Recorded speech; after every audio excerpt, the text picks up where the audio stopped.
Cybersecurity mogul Damien Wu, a man whose life revolved around impenetrable digital fortresses and the unassailable logic of code, found himself in an unfamiliar territory of parental concern. His meticulously organized world, governed by algorithms and secure networks, was being subtly disrupted by the whimsical, sometimes unsettling pronouncements of his 5-year-old daughter, Rosie. Her latest declaration, uttered with a wide-eyed solemnity that belied her tender age, had sent a faint shiver down his spine despite his rational mind's immediate dismissal. The mirror talks to me at night. Before we carry on, please hit the subscribe button to make my day, and let me know where you are watching from in the comments. Damien was a widower, having lost his wife Lena to a sudden illness 2 years prior. Rosie was the radiant center of his universe, a vibrant splash of color in a life that had otherwise become consumed by work and grief. He tried his best to be both father and mother, but there were moments, especially in the quiet hours after Rosie was tucked into bed, when the weight of his singular responsibility felt immense. Rosie's comment about the mirror had emerged during their nightly ritual of storytelling. She had been describing a magical kingdom reflected in the antique silver-backed mirror that stood in her bedroom, a family heirloom that Talia Greene, Damien's long-time, exceptionally efficient personal assistant, had found for him at an estate sale. Talia had always had an uncanny knack for unearthing unique, meaningful gifts, and this mirror, with its ornate frame and slightly clouded glass, had been presented as a comforting link to the past, something tangible from a bygone era that could bridge the gap for Rosie after her mother's passing. Damien had initially chuckled, attributing Rosie's declaration to the vivid imagination of a child immersed in fairy tales. "Mirrors don't talk, sweetheart," he'd explained gently, smoothing her soft brown hair away from her forehead. "They just show you reflections." Rosie, however, had insisted, her small voice firm. "No, Daddy, this one does. It tells me stories, and sometimes it asks me questions." He had, at that moment, dismissed it as a charming quirk, a new layer to her imaginary world. He kissed her forehead, switched off the bedside lamp, and left her room, the soft glow of the night light casting long shadows. Yet, over the following weeks, Rosie's behavior began to subtly shift. The usual boundless energy that characterized her days seemed to wane. She grew quieter, her boisterous laughter replaced by a more subdued cheerfulness. Playtime, once filled with adventurous fantasies, became less imaginative, more hesitant. She started spending an increasing amount of time in her room, often found sitting on the floor in front of the antique mirror, sometimes whispering to it, sometimes just staring into its depths with an unsettling stillness. Her expressive eyes, usually sparkling with childlike wonder, occasionally held a distant, almost watchful quality. Damien, attuned to every nuance of his daughter's well-being, couldn't shake a growing unease. He observed her during breakfast, how she would pick at her food, her gaze often drifting to her reflection in the toaster, as if expecting it to speak. He noticed her drawing strange, labyrinthine patterns during her afternoon art sessions, patterns that vaguely resembled the ornate carvings on the mirror's frame. He found her waking up earlier, padding softly into the living room, her eyes slightly shadowed, implying disturbed sleep. The playful stories about the talking mirror had faded, replaced by an increasing withdrawal, a quiet preoccupation that worried him deeply. His rational mind, the one that built multi-million-dollar firewalls and encrypted the most sensitive data, struggled to reconcile this subtle shift with any logical explanation. Children had vivid imaginations, he knew that. But this felt different. It felt like something was genuinely troubling his daughter, something beyond the realm of whimsical fantasy. The whispers, the withdrawn behavior, the unsettling focus on that particular mirror, it all converged into a nagging apprehension that gnawed at his otherwise meticulously ordered thoughts. One late evening, after putting Rosie to bed, Damien found himself standing in the hallway outside her room, listening to the silence.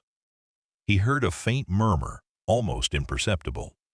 He pushed the door open gently, peering inside.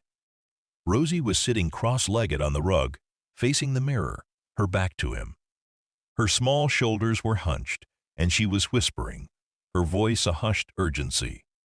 He couldn't make out the words, but the tone was unmistakable. She was engaging in a conversation, and the silence that followed her whispers suggested a response was being awaited, or had just been given.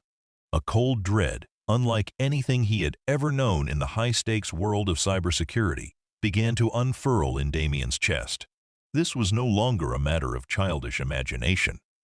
This was something real, something unsettling, something that threatened the sanctuary of his daughter's innocent world. His cybersecurity instincts, usually reserved for the abstract threats of the digital realm, now screamed a tangible warning. He needed to know what was happening. He needed irrefutable proof.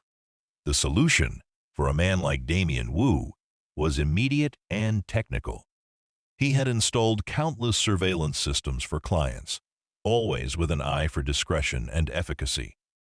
A baby monitor cam, small and unobtrusive, seemed the most logical first step. He drove to a 24-hour electronics store, purchasing the most advanced model he could find, one with high-definition video, night vision, and a sensitive microphone. Back home, long after Rosie was asleep, he meticulously positioned the camera. He chose a spot on the top shelf of her bookcase, strategically angled so that its lens had a clear, unobstructed view of the antique mirror, capturing every inch of its ornate frame and the reflection it cast.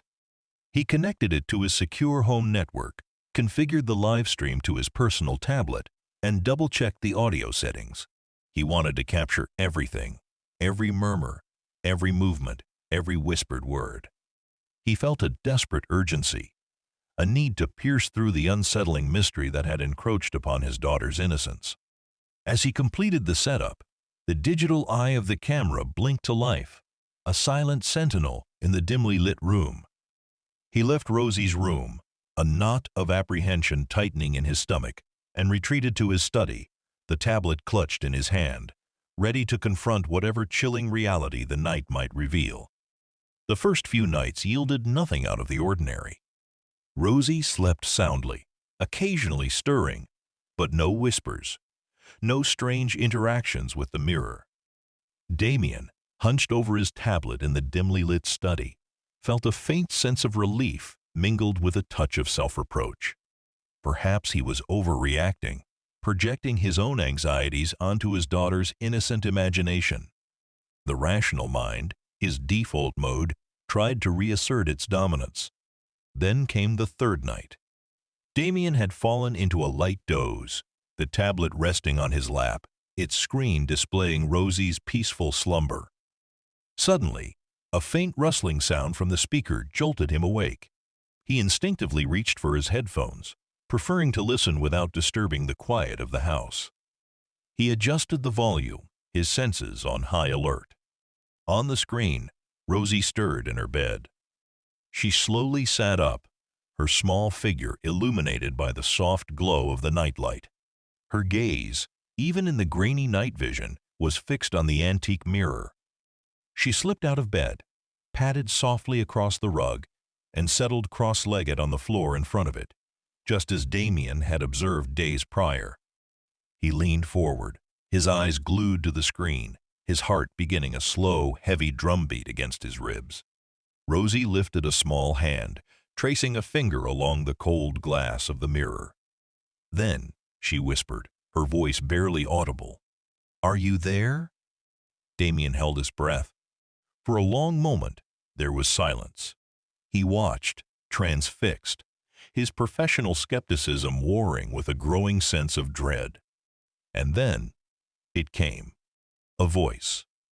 It was a man's voice, low and distorted, emanating not from Rosie, not from anything in the room, but unmistakably from the small speaker discreetly embedded within the ornate frame of the antique mirror. It was a guttural whisper, muffled as if speaking through a thick cloth, yet chillingly clear. "Always, little one," the voice rasped, the words seeming to slither out of the mirror itself. "I'm always here." Damien's blood ran cold. He felt a sudden, visceral jolt of pure terror, a primal fear that transcended logic and reason. His grip tightened on the tablet, his knuckles white. He could feel the fine hairs on his arms standing on end. This was not a dream. This was real. Rosie, seemingly unfazed, giggled softly. "Tell me a story," she whispered back, her innocent request contrasting starkly with the sinister source of the voice. The distorted voice chuckled, a low, unsettling sound that sent shivers down Damien's spine. "What kind of story, my little princess?" "About the Magic Kingdom," Rosie replied, her voice filled with childlike anticipation. "And the queen who watches over everything." The voice began to weave a tale, its distorted timbre creating a macabre lullaby. It spoke of hidden passages, secret gardens, and the queen who saw all, heard all, through her special looking-glass. The narrative was subtly unsettling, laced with possessive undertones, but Rosie listened raptly, completely absorbed. Damien, meanwhile, was reeling. The mirror was talking. Not figuratively, but literally. Someone was speaking to his daughter through a device hidden within an antique. His mind, trained to identify intrusions, to detect hidden vulnerabilities, immediately raced through possibilities. A speaker, a microphone, perhaps even a camera. This wasn't just a prank. It was a sophisticated, deeply disturbing breach of his home, of his daughter's sanctuary. He watched in horror for what felt like an eternity as the distorted voice continued its sinister storytelling, interacting with Rosie as if it were a benevolent, magical friend. The innocence of Rosie's questions, her complete trust in the talking mirror, intensified Damien's fury and fear. This was an exploitation, a violation of the most sacred bond. The voice eventually bade Rosie good night, its distorted whisper seeming to linger in the air long after. "Sleep well, little one. The queen is always watching over you." Rosie then quietly got back into bed, pulling her covers up to her chin, her small face peaceful. Damien sat frozen for a long time, the tablet glowing in the darkness of his study, the chilling echoes of the voice still ringing in his ears. His initial terror began to give way to a simmering rage, a cold, hard anger that solidified into a singular, unshakable resolve. Someone had done this. Someone had infiltrated his home, had groomed his daughter, had used a cherished gift as a tool for a sick, twisted agenda. He knew with absolute certainty that the antique mirror was not just an antique. It was a conduit, a carefully placed device. And his professional instincts, honed over years of battling cyber threats, told him this was no random act. This was targeted, personal, and meticulously planned. His gaze fell upon the mirror's reflection on the screen, its ornate frame now seeming less charming and more sinister, a silent witness to a horrifying secret. He needed to find out who had done this, and when he did, there would be no safe haven for them, no digital firewall, no real-world escape that could protect them from his wrath. He got up, his movements stiff, and made his way to Rosie's room. He stood outside for a moment, listening, then quietly entered. Rosie was asleep, her breathing even. He walked over to the mirror, his fingers brushing the cold, carved wood of its frame. His eyes scanned every inch, his mind already formulating a plan for its complete deconstruction. This antique, once a symbol of comfort, was now a terrifying testament to a hidden malevolence. The hunt had begun. The morning after his chilling discovery, Damien moved with a methodical precision born of both parental desperation and professional expertise. He waited until Rosie was at daycare, happily oblivious to the unsettling secret lurking in her bedroom. Then, Armed with a toolkit, he returned to the antique mirror, his expression grim. He began by carefully examining the ornate frame, his fingers tracing every curve and crevice. His years in cybersecurity had taught him to look for the subtle anomalies, the almost invisible tells that betray a hidden mechanism. The mirror was heavy, solid wood, but as he ran his hand along the bottom edge, he felt a minute seam, barely perceptible to the touch. It was too precise, too perfect for natural aging. He found a tiny, almost invisible screw, hidden beneath a decorative flourish. Using a jeweler's screwdriver, he meticulously loosened it. With a soft click, a small panel, disguised to blend seamlessly with the frame's carving, popped open. Inside, nestled within a hollowed-out cavity, was a tangle of miniaturized electronics. Damien's breath hitched. There was a tiny, high-definition camera lens, no bigger than a pinhead, perfectly aligned to capture Rosie's bed and the general layout of her room. Beside it, a compact microphone and a small, flat speaker, seamlessly integrated. A thin, almost translucent antenna snaked along the inside of the frame, designed for optimal signal transmission. The device was powered by a long-lasting, rechargeable lithium-ion battery, small enough to be concealed, yet powerful enough to sustain continuous operation. And at its heart, a tiny Wi-Fi module designed to connect to a hidden network. This wasn't amateur hour. This was professional-grade surveillance equipment, miniaturized and expertly installed. The craftsmanship was chillingly precise, designed to be undetected by anyone other than a trained eye specifically looking for it. It meant the person who had rigged this mirror knew what they were doing and had gone to extraordinary lengths to hide their tracks. Damien carefully disconnected the components, his hands trembling slightly with a cold fury. He extracted the Wi-Fi module first, knowing it held the key to its connection. Plugging it into a specialized diagnostic tool he kept in his study, he began to run a trace. His fingers flew across the keyboard, commands flashing across his multiple monitors. He bypassed encryption protocols, analyzed network traffic logs, and meticulously tracked the module's recent connections. The results were immediate and horrifyingly clear. The device had consistently connected to a hidden network, designed to be invisible to casual scans, and from there, it had been streaming data, audio and video, to a specific IP address. Damien initiated a reverse lookup, tracing the IP address through a series of global servers using his company's vast network of anonymized proxies and advanced forensic tools. The final trace, after what felt like an eternity of agonizing suspense, resolved to a physical address. Not just any address, but one agonizingly, sickeningly familiar. It was the address of a high-end apartment building in the city, one that Damien knew intimately. It was Talia Greene's apartment.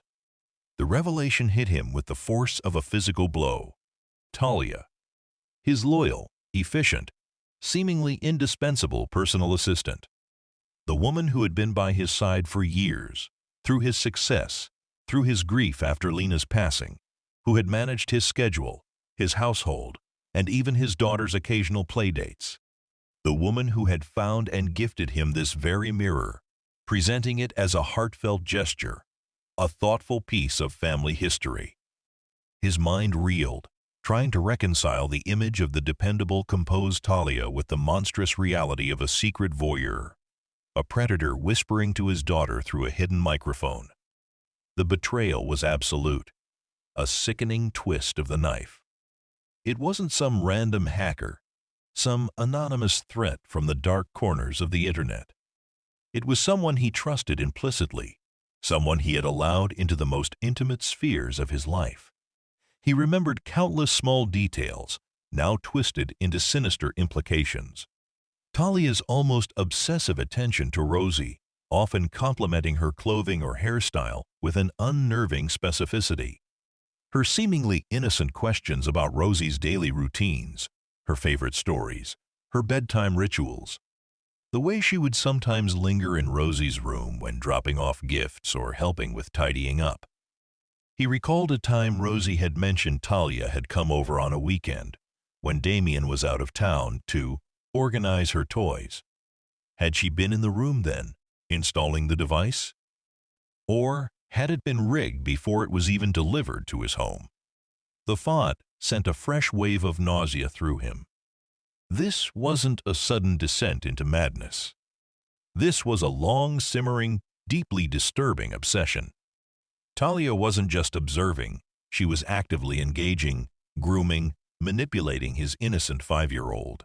The thought of her distorted voice, whispering to Rosie about a queen who watches over everything, sent a surge of protective rage through him so potent it almost buckled his knees.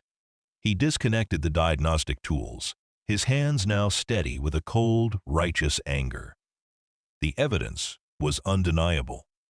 He meticulously documented every step of his investigation, taking high-resolution photos of the hidden components, recording the IP trace results, creating an unassailable digital trail.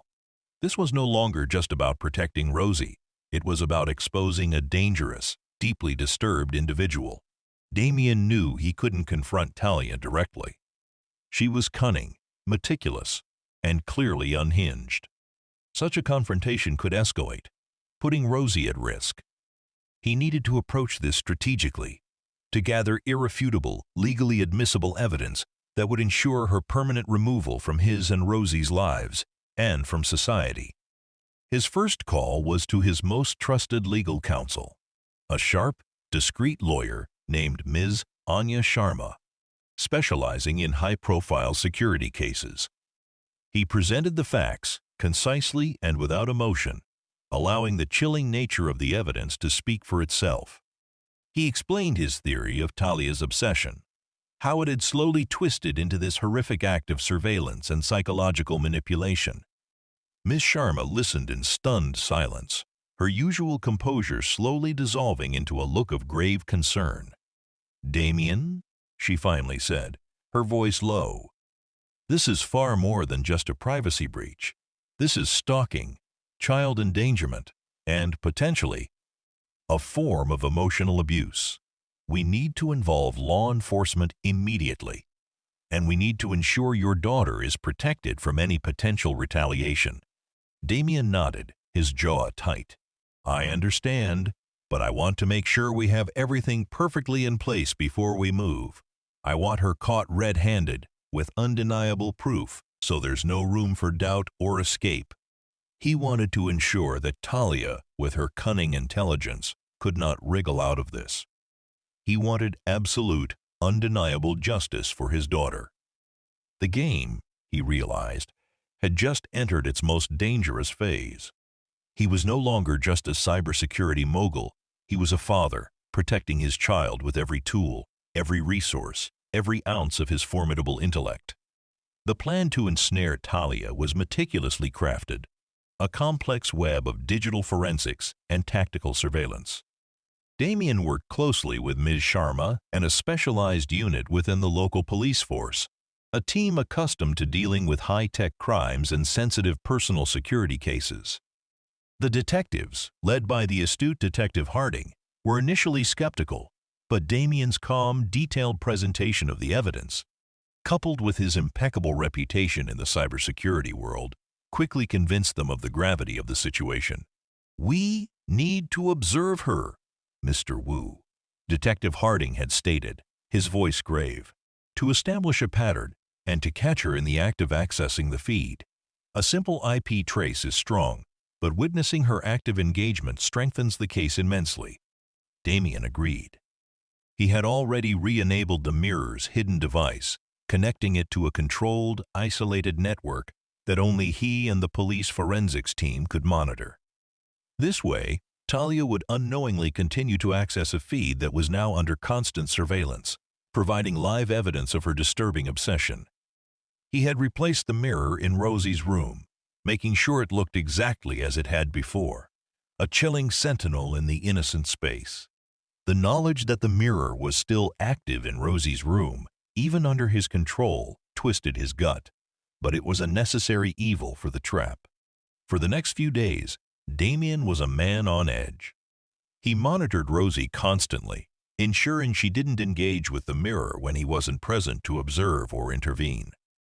He found subtle ways to discourage her, gently redirecting her attention to other toys or activities when she seemed drawn to it. He spent his nights in his study, not sleeping, but watching the live feed from the re-rigged mirror, his eyes scanning for any sign of activity from Talia's end. The police, meanwhile, began their covert surveillance of Talia's apartment, discreetly gathering intelligence on her daily routine. They wanted to time their intervention precisely, to catch her when she was most vulnerable and least likely to dispose of evidence. The breakthrough came on a Friday night. Damien was observing the feed, the screen displaying Rosie's room in its serene nighttime stillness. Suddenly, the green indicator light on his monitoring software, which signified an active connection to the mirror's hidden camera, flickered to life. Talia was online. He immediately alerted Detective Harding. "She's connected," he whispered into the phone, his voice tight with controlled urgency. "The feed is active." On the screen, Rosie stirred in her sleep. After a moment, the distorted voice, the same chilling whisper that had haunted Damien's nights, emanated from the mirror's speaker. "Little one, are you awake?" Rosie, still half asleep, mumbled something incoherent. The voice chuckled, a low, unsettling sound. "The Queen has been waiting for you, little one." Damien watched, his jaw clenched as the police moved in. From the detailed reports he received later, they had waited until Talia was clearly engaged with the feed. They entered her apartment with a search warrant, catching her completely off guard. According to Detective Harding's report, Talia was found in her living room, hunched over a large, high-definition monitor. On the screen was the live feed from Rosie's room, showing Rosie stirring in her bed. Beside the monitor was a pair of high-quality headphones and a microphone, indicating she was actively engaging. Her fingers hovered over a keyboard, poised to type. The room itself, usually immaculate, was a shocking testament to her obsession. Walls were adorned with framed photographs of Damien and Rosie, pictures she must have taken discreetly over the years, some candid, some clearly magnified from a distance. There were news clippings about Damien's company, about his wife Lena's passing, even old-school photos of Rosie from playdates. It was a shrine, a disturbing tableau of a life she had meticulously observed and, in her twisted mind, sought to possess. When the police burst in, Talia let out a startled shriek, her face contorting from absorption to abject terror. She tried to smash her laptop, to disconnect the monitor, but the officers were too quick. They secured all her electronic devices, documented the grotesque shrine, and apprehended her. During the interrogation, Talia's composure crumbled. She initially denied everything, then claimed she was merely watching over Rosie, that she was a guardian angel. But the overwhelming evidence, including the live feed, the physical setup in her apartment, and the recordings of her voice whispering to Rosie, quickly broke her. Her confession was a rambling, disturbing narrative of deep-seated loneliness, unrequited affection for Damien, and a growing pathological fixation on his family, particularly Rosie, whom she saw as a surrogate child, a replacement for a life she felt she could never have.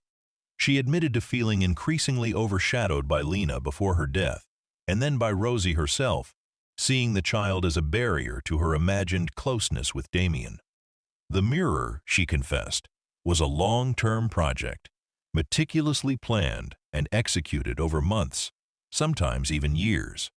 She had sourced the antique piece specifically because its ornate frame allowed for perfect concealment of the devices.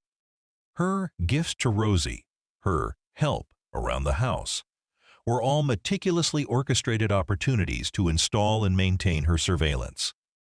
She admitted to studying Rosie's habits, her fears, her dreams, to craft stories that would enthrall and manipulate her.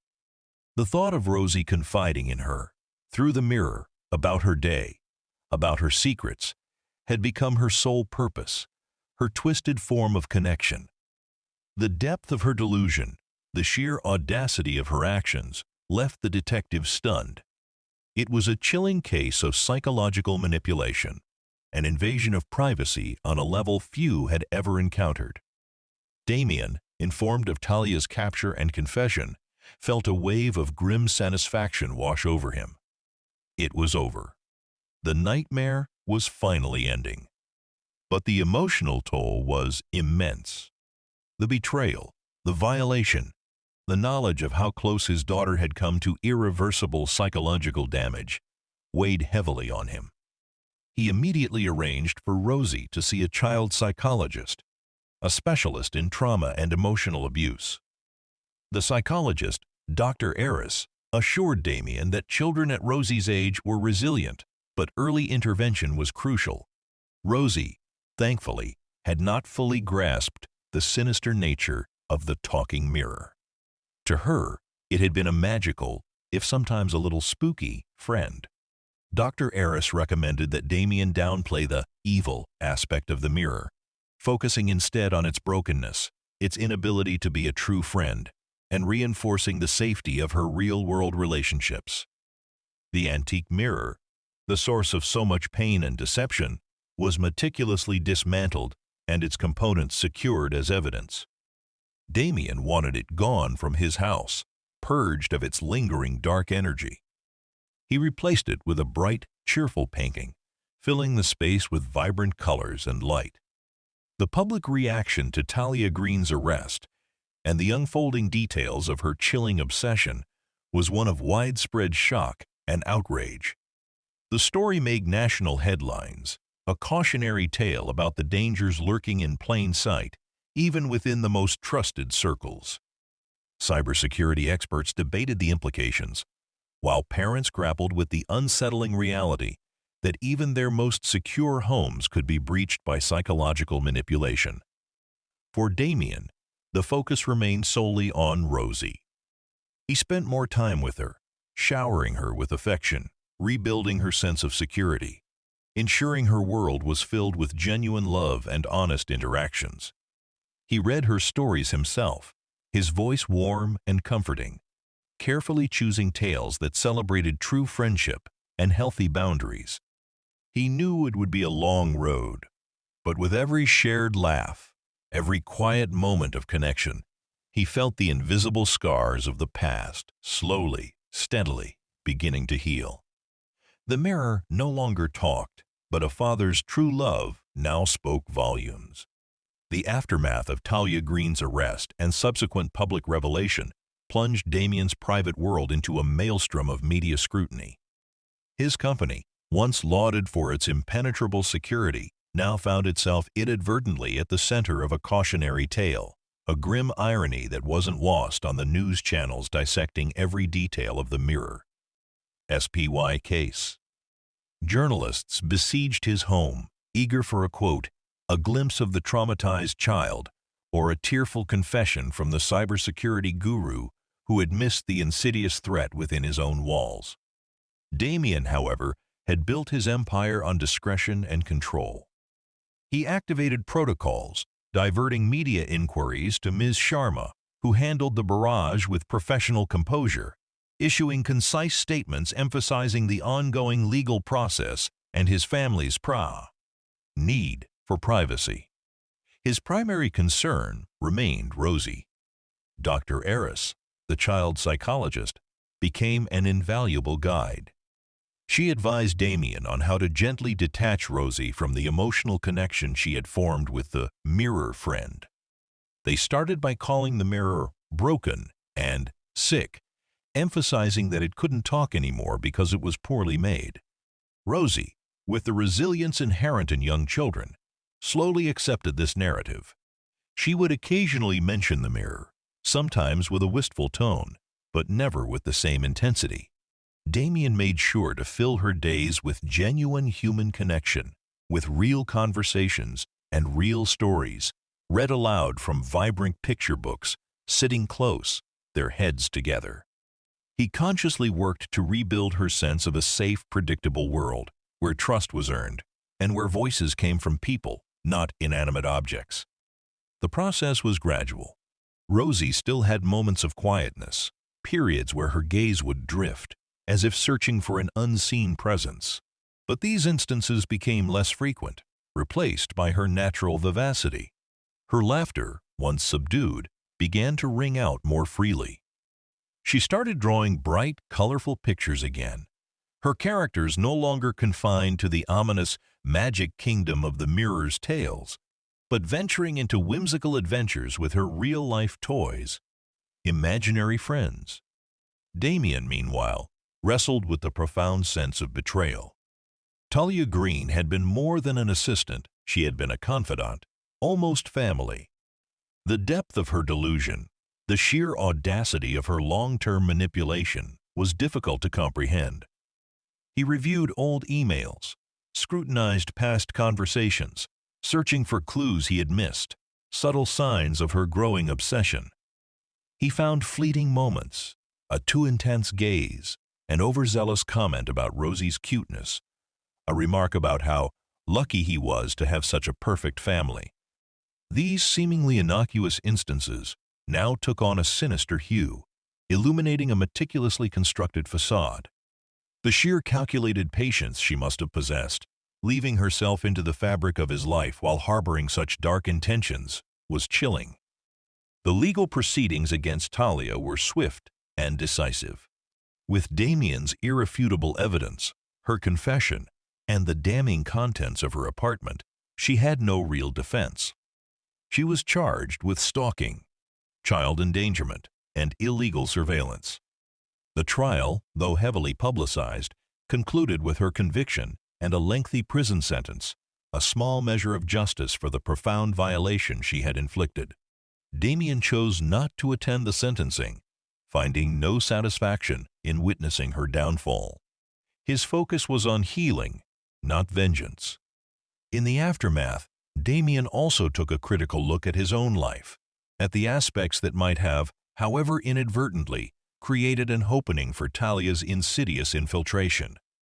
He realized that in his grief after Lena's death, he had perhaps become too reliant on Talia, allowing her to fill a void in his personal life that she was never meant to occupy. His laser focus on his work had, at times, led him to overlook the nuances of interpersonal relationships, leaving him vulnerable to such a calculated deception. He resolved to be more present, more attuned, not just in his role as a father, but in all aspects of his life. He hired a new assistant, a seasoned professional with impeccable references and a strict professional boundary. He reevaluated his home security, not just for digital breaches, but for physical vulnerabilities, installing advanced systems and reviewing all access protocols. He became hyperware, no longer taking trust for granted. Rebuilding trust and renewing purpose months turned into a year. Rosie continued to flourish under Damien's devoted care and Dr. Eris's expert guidance. Her memories of the mirror friend faded, replaced by vibrant new experiences. She started kindergarten, making new friends, her innate curiosity and joy returning in full force. Seeing her thrive, her innocence largely intact, was Damien's greatest solace and his most profound triumph. Damien himself began to engage more with his community. He volunteered at Rosie's school, reading to her class, participating in parent-teacher conferences. He joined a support group for single parents, finding camaraderie and understanding in shared experiences. He learned to bake Rosie's favorite cookies, a small, tangible act of domesticity that brought him unexpected joy. These were small steps, but each one was a conscious effort to build a life rich in genuine connection, free from the isolation that had inadvertently allowed Talia's obsession to fester. His company, though it had faced initial scrutiny, ultimately emerged stronger.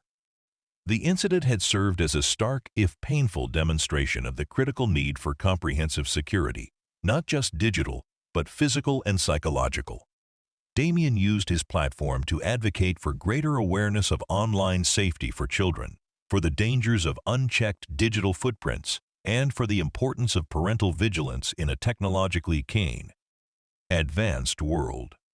He launched a new initiative within his company, dedicating resources to developing highly secure, tamper-proof smart home devices, designing them with robust encryption and clear indicators of surveillance, so no parent would ever have to experience the horror he endured.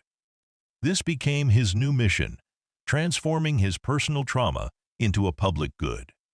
One afternoon, as Damien was picking Rosie up from kindergarten, she skipped towards him, a wide smile on her face. "Daddy, guess what? Mrs. Peterson says I'm going to be the lead in our class play." Damien crouched down, embracing her tightly. "That's wonderful, sweetheart. What's the play about?" "It's about a little princess," Rosie said, her eyes sparkling, "who has a magic mirror. But this mirror is a good mirror, and it helps her find her way home." Damien felt a pang in his chest, a fleeting echo of the past, but it was quickly replaced by a profound sense of relief. Rosie was reframing the narrative, transforming a source of trauma into a symbol of positive magic. Her innocent resilience was a constant source of inspiration to him. "That sounds like a perfect mirror, Rosie," he said, gently ruffling her hair. "A very good mirror indeed." As they walked hand in hand, Rosie chattering animatedly about her role, Damien looked up at the clear blue sky. The world felt safer, brighter. He knew the scars of the past would always be there, etched deep within his memory. But they were no longer open wounds. They were reminders of battles fought and won, of lessons learned, and of a love that had proven to be stronger than any hidden threat. He was still a cybersecurity mogul, still a man of logic and reason. But he was also a father who had stared into the abyss of a disturbed mind and emerged with his daughter and his humanity intact. The mirror no longer whispered to Rosie at night. Instead, the real world, filled with genuine connections and transparent love, spoke to them both, its voice clear and true. His vigilance remained, but it was now tempered with a profound sense of peace, a quiet strength born from overcoming the unimaginable.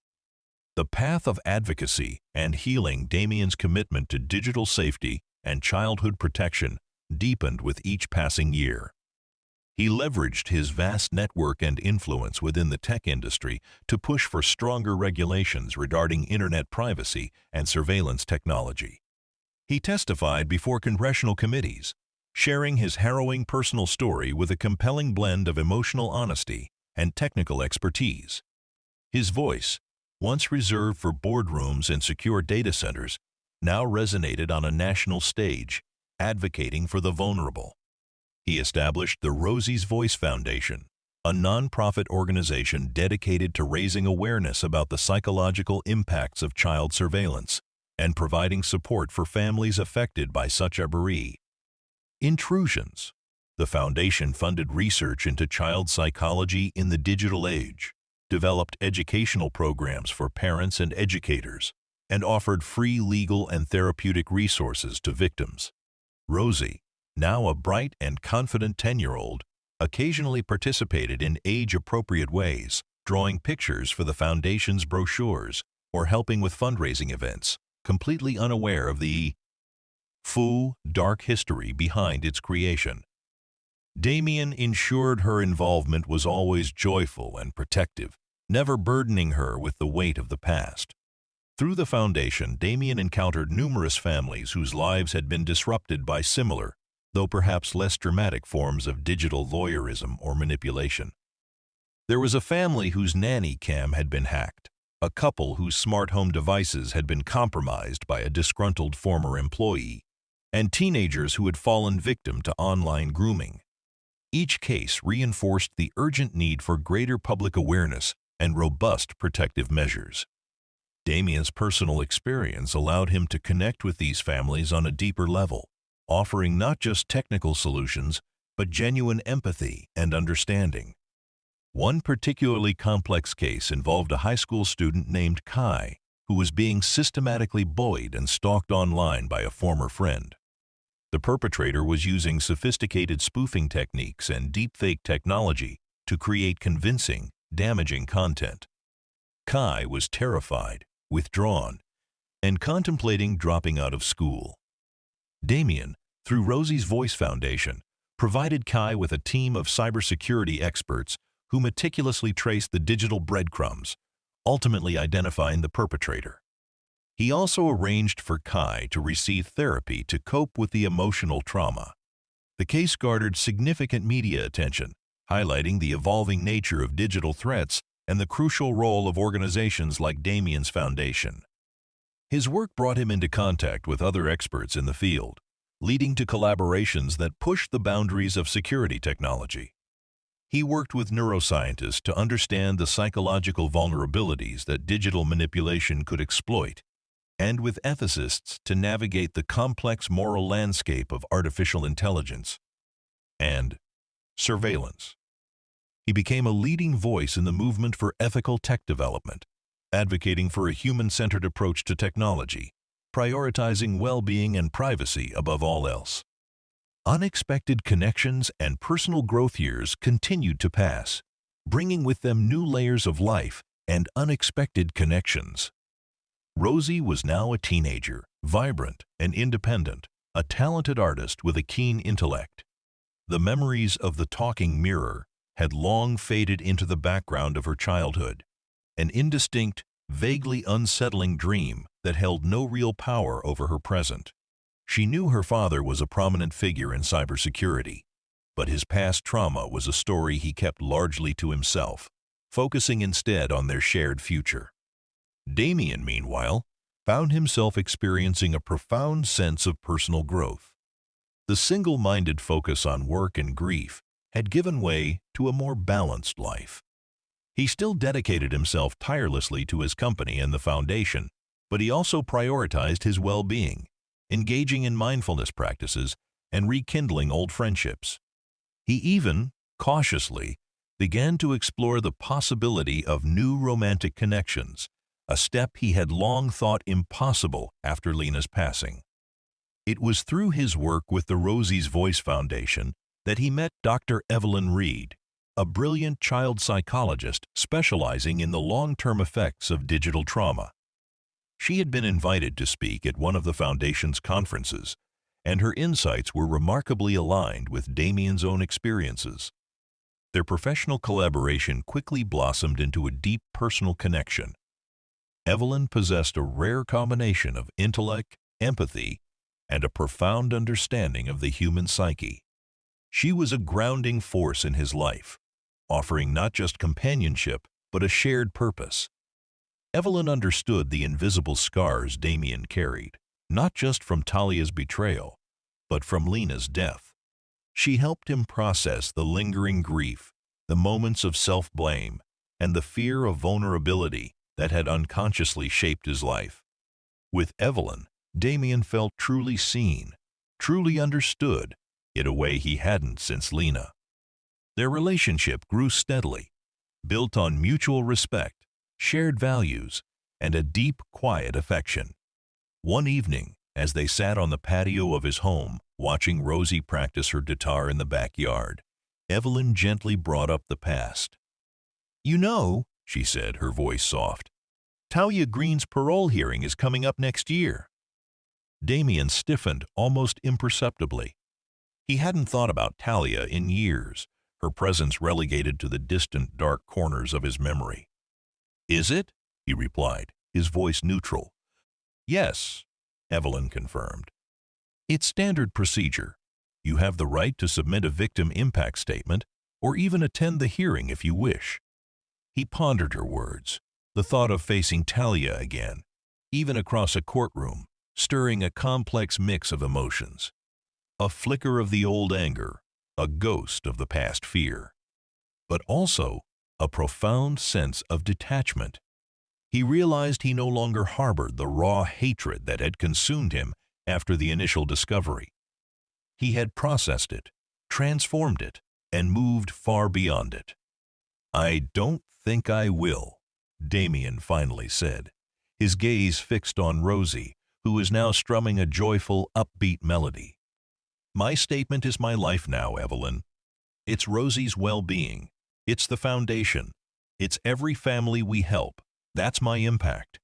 Facing her would only give her more power over a past that I have already conquered. Ash. Evelyn smiled, a warm, knowing expression.